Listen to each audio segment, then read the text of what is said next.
robohnya menara kami. Pemurnian agama atau sinergi? Buah karya Denny J.A.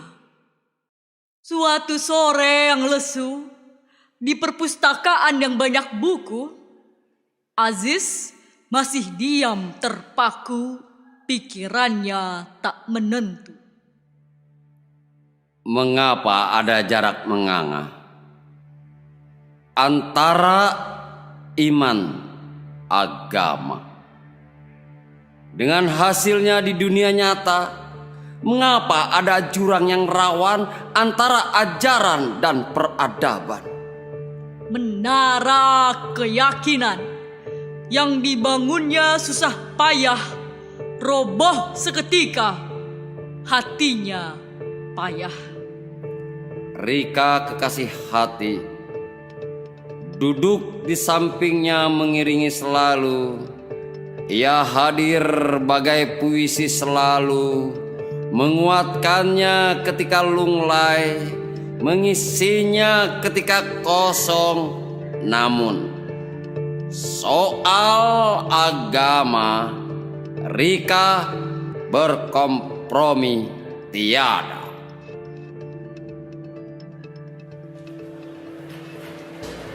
Aziz, mahasiswa tahun kedua. Di kampus, ia aktivis agama bersama teman satu organisasi. Mereka rapat di satu hari. Aziz, kau pencinta ilmu. Siar agama di kampus itu tugasmu.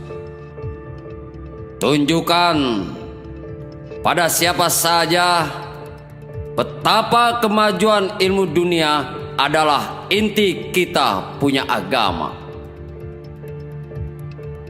Tampilkan saja fakta dan data.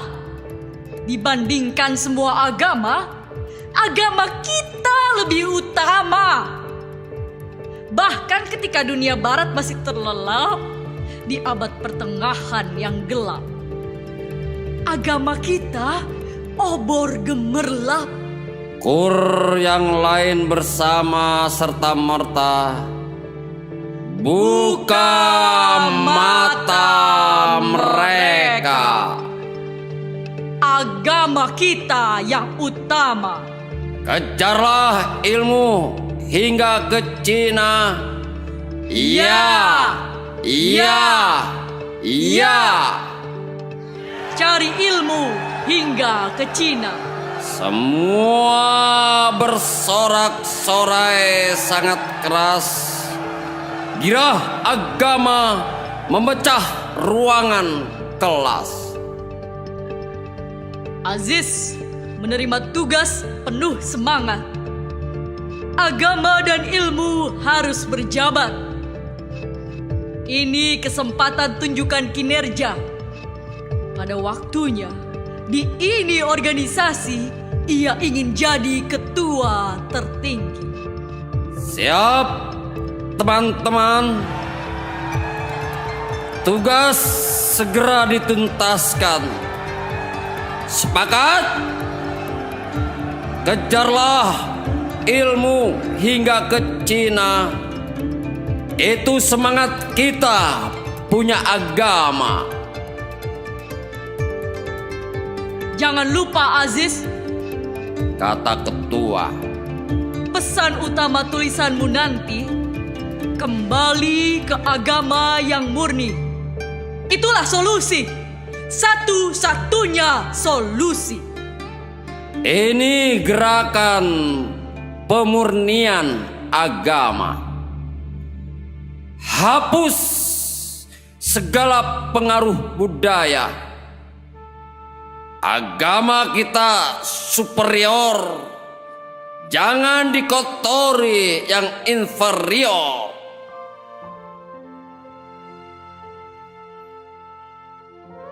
Siap, Komandan.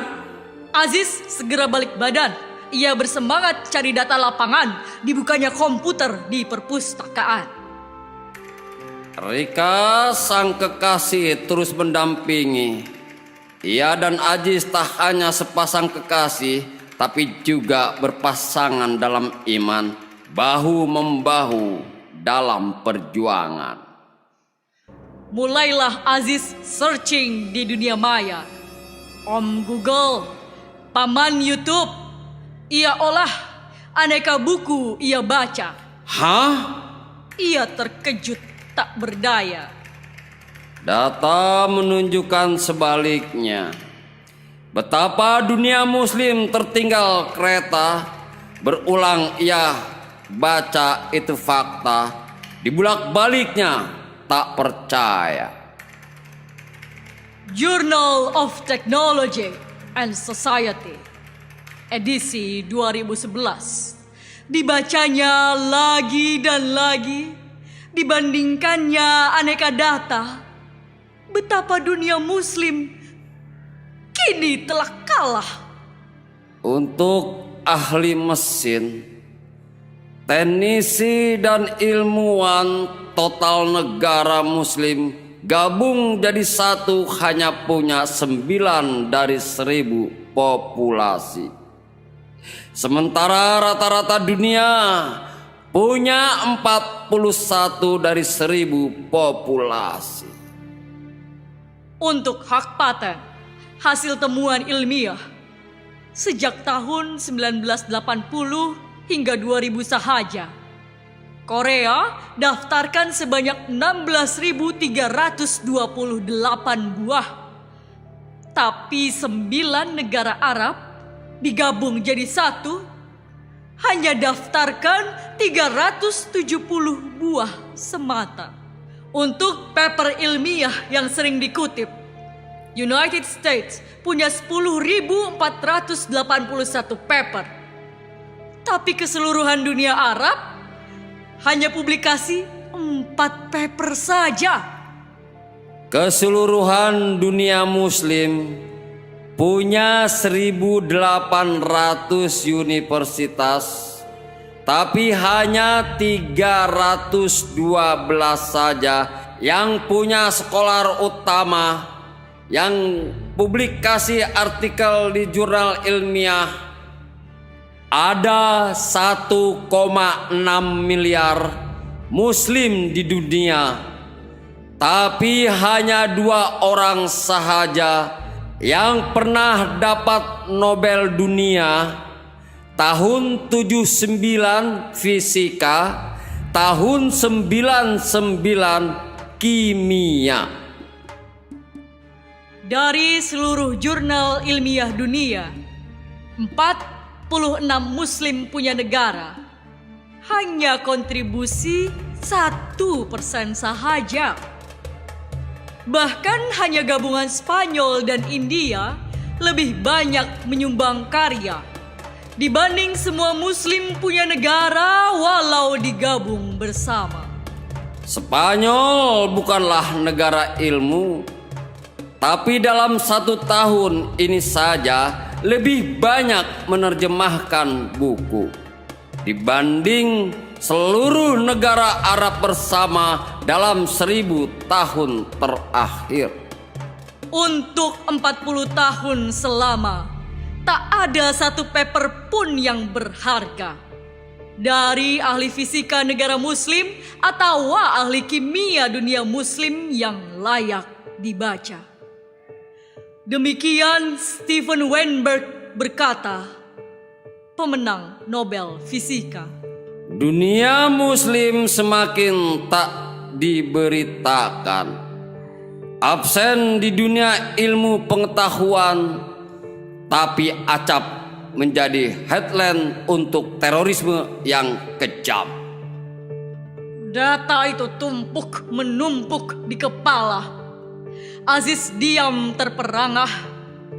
Ia memang cinta agama, tapi ini data apa adanya. Ampun,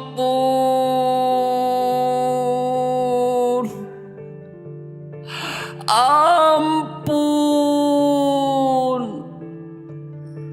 Aziz jengah. Padahal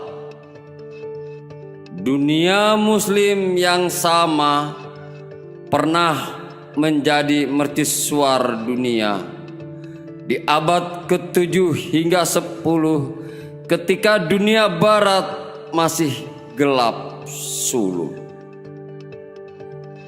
Dunia muslim mengembangkan aljabar, juga alkemi hingga medisin digelar. Menemukan kompas untuk navigasi. Dunia diajarkan algoritma, alkohol, dan alkali. Diajarkan konsep nadir, dikisahkan konsep zenit. Mereka menyumbangkan Al-Razi, penulis Encyclopedia of Medicine, hingga 23 volume banyaknya.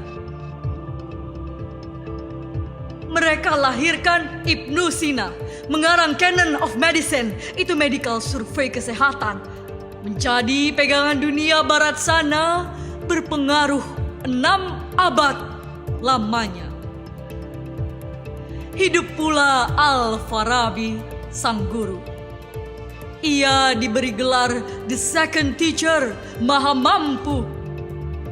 Hanya kedua setelah Aristoteles sang empu, Al-Farabi menulis topik yang luas. Dari fisika hingga kimia ia bahas, dari kosmologi hingga musik ia ulas. Itu era ketika dunia muslim terbuka, asimilasi dengan warisan dunia. Buku penting dari Yunani sana, mulai medisin hingga matematika, filsafat alam, sejarah dan sastra diterjemahkan ke Arab punya bahasa. Di perpustakaan itu, Aziz masih diam termangu. Apa yang harus kutuliskan tentang dunia muslim sekarang? Soal ilmu pengetahuannya tiada yang bisa dibanggakan. Bling, bling, bling. Kepalanya akhirnya berdering.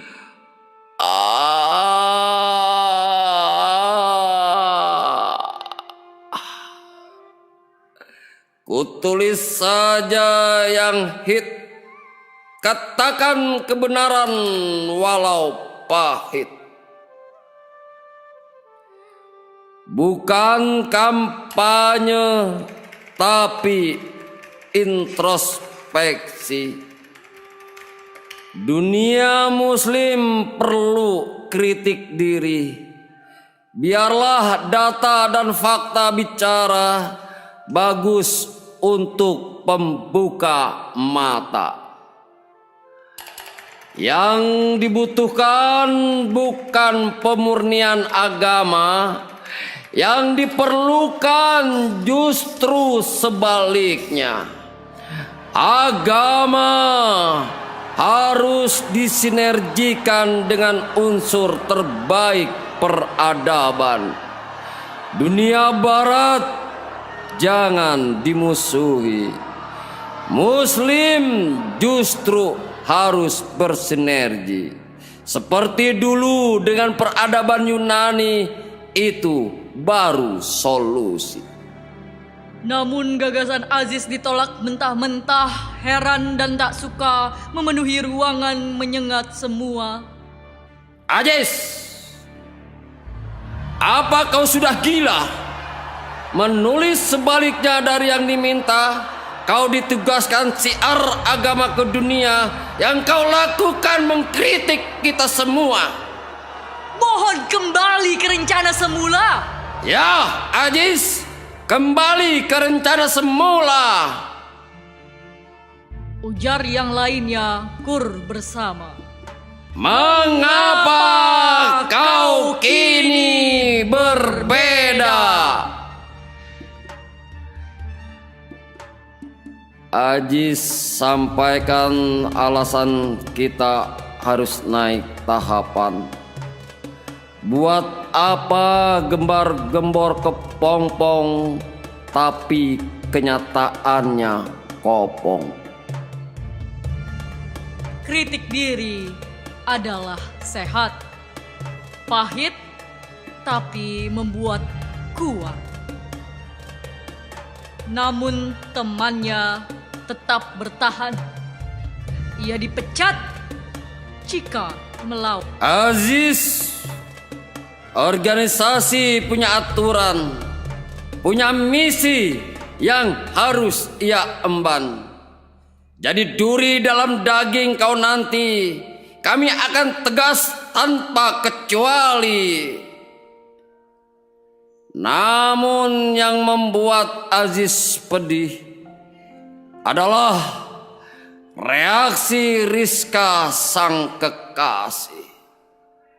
Aziz, niatku padamu karena agama. Jika dari agama dirimu menjauh, berarti dari diriku juga dirimu menjauh. Rika, mohon mengerti. Cintaku padamu tak tergantung pada tafsir insani. Imanku tetap pada agama ini, tapi aku melihatnya dari lain sisi. Tidak, Aziz. Kata Rika lagi. Kita kini berseberang posisi. Karena agama, aku datang padamu. Karena agama, aku pergi darimu. Sempat ragu Aziz punya hati. Teman-teman yang menentang ini, mereka tak hanya berteman di organisasi, tapi juga kawan sejati. Rusakkah jika beda opini? Rusakkah jika beda opini? Dan Rika, ia cinta pertama, 2 tahun sudah bersama, lewati suka dan duka berdua, pasti berpisah jika opini berbeda. Lama ia melamun sedih, malam demi malam yang perih. Namun bel di hatinya berdering dari tadi, meminta dirinya berani. Kritik diri terus ditulisnya. Ini akan lebih berguna, disebarkannya ke dunia maya. Walau teman organisasinya pada marah, walau Rika menjauh jua. Oh, jangan. Please, Rika. Jangan menjauh. Ujar Aziz. Mengekspresikan hati nurani, nilainya lebih tinggi. Dipecat dari organisasi? Saya tak lagi peduli. Berpisah dengan Rika, semoga itu manjanya belaka. Aziz cinta ini agama. Namun di dunia nyata, agama harus kembali disinergikan dengan elemen tertinggi peradaban di setiap zaman demi kemajuan. Dibukanya surat yang baru diterima. Aziz dipecat dari organisasinya. Hari yang sama, Rika memintanya tak usah lagi berjumpa. Oh, Rika.